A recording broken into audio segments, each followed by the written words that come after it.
The Adventures of Tom Sawyer, Chapter 15. Tom Sneaks into His Aunt's House and Eavesdrops. Written by Mark Twain in 1876, read by Clay Shannon in 2020. A few minutes later, Tom was in the shoal water of the bar, wading toward the Illinois shore. Before the depth reached his middle, he was halfway over. The current would permit no more wading now, so he struck out confidently to swim the remaining 100 yards. He swam quartering upstream, but still was swept downward rather faster than he had expected. However, he reached the shore finally and drifted along till he found a low place and drew himself out. He put his hand on his jacket pocket, found his piece of bark safe, and then struck through the woods, following the shore with streaming garments.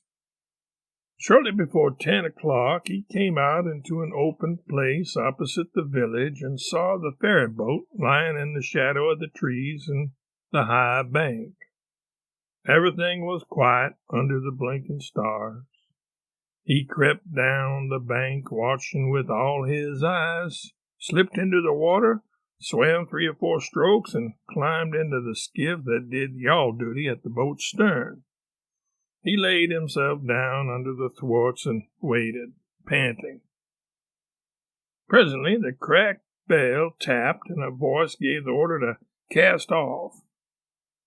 A minute or two later, the skiff's head was standing high up against the boat's swell, and the voyage was begun.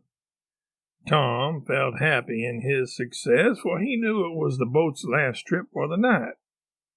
At the end of a long 12 or 15 minutes, the wheel stopped, and Tom slipped overboard and swam ashore in the dusk, landing 50 yards downstream out of danger of possible stragglers.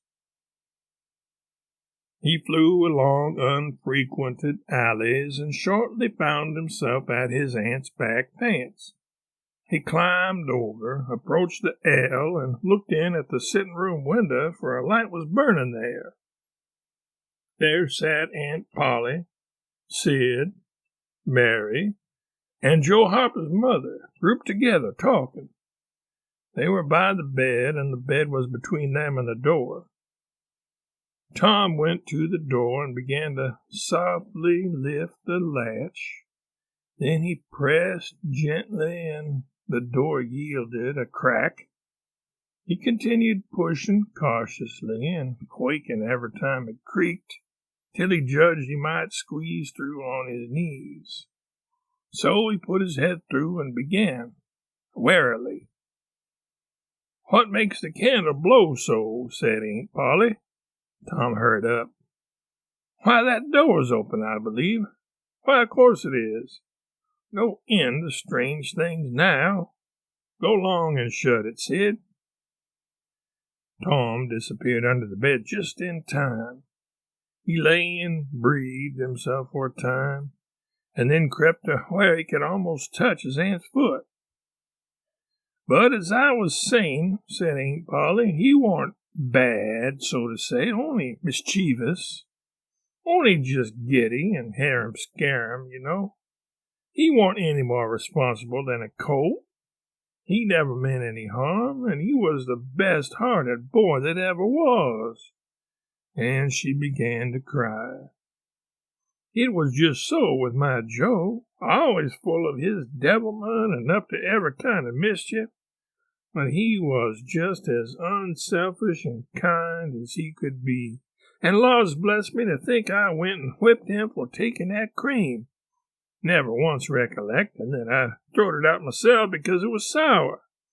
And I'm never to see him again in this world, never, never, never. Poor abused boy." And Mrs. Harper sobbed as if her heart would break. "I hope Tom's better off where he is," said Sid. "But if he'd been better in some ways—" "Sid!" Tom felt the glare of the old lady's eye, though he could not see it. "Not a word against my Tom now that he's gone." God'll take care of him, never you trouble yourself, sir. Oh, Mrs. Harper, I don't know how to give him up. I don't know how to give him up. He was such a comfort to me, although he tormented my old heart out of me most. The Lord giveth, and the Lord hath taken away. Blessed be the name of the Lord. But it's so hard. Oh, it's so hard. Only last Saturday, my Joe busted a firecracker right under my nose, and I knocked him sprawling. Little did I know then how soon. Ah, if it was to do over again, I'd hug him and bless him for it. Yes, I know just how you feel, Mrs. Harper. I know just exactly how you feel. No longer ago than yesterday noon, my Tom took and filled a cat full of painkiller, and I did think the creature would tear the house down. And God forgive me, I cracked Tom's head with my thimble. Poor boy, poor dead boy. But he's out of all his troubles now, and the last words I ever heard him say was to reproach. But this memory was too much for the old lady, and she broke entirely down.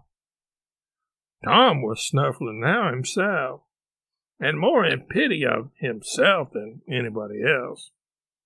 He could hear Mary crying and putting in a kindly word for him from time to time. He began to have a nobler opinion of himself than ever before.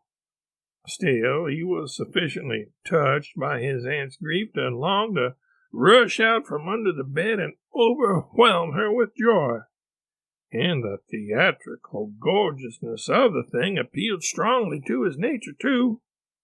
But he resisted and lay still. He went on listening and gathered by odds and ends that it was conjectured at first that the boys had got drowned while taking a swim. Then the small raft had been missed. Next, certain boys said the missing lads had promised that the village should hear something soon. The wise heads had put this and that together and decided that the lads had gone off on that raft and would turn up at the next town below presently.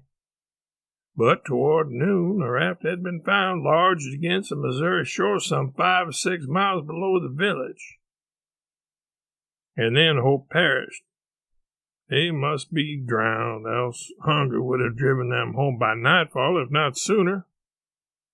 It was believed that the search for the bodies had been a fruitless effort, mainly because the drowning must have occurred in mid-channel, since the boys, being good swimmers, would otherwise have escaped to shore. This was Wednesday night. If the bodies continued missing until Sunday, all hope would be given over, and the funerals would be preached on that morning. Tom shuddered. Mrs. Harper gave a sobbing good night and turned to go. Then, with a mutual impulse, the two bereaved women flung themselves into each other's arms and had a good, consoling cry, and then parted. Aunt Polly was tender, far beyond her wont, in her good night to Sid and Mary. Sid snuffled a bit, and Mary went off, crying with all her heart. Aunt Polly knelt down and prayed for Tom so touchingly, so appealingly, and with such measureless love in her words and her old trembling voice, that he was weltering in tears again, long before she was through. He had to keep still long after she went to bed, for she kept making broken-hearted ejaculations from time to time, tossing unrestfully and turning over. But at last she was still, only moaning a little in her sleep. Now the boy stole out, rose gradually by the bedside, shaded the candlelight with his hand, and stood regarding her. His heart was full of pity for her. He took out his sycamore scroll and placed it by the candle. But something occurred to him, and he lingered, considering. His face lighted with the happy solution of this thought. He put the bark hastily in his pocket. Then he bent over and kissed the faded lips and straightway made his stealthy exit, latching the door behind him. He threaded his way back to the fairyland and found nobody at large there, and walked boldly on board the boat, for he knew she was tenantless, except that there was a watchman who always turned in and slept like a graven image. He untied the skiff at the stern, slipped into it, and was soon rowing cautiously upstream. When he had pulled a mile above the village, he started quartering across and bent himself stoutly to his work. He hit the landing on the other side neatly, for this was a familiar bit of work to him.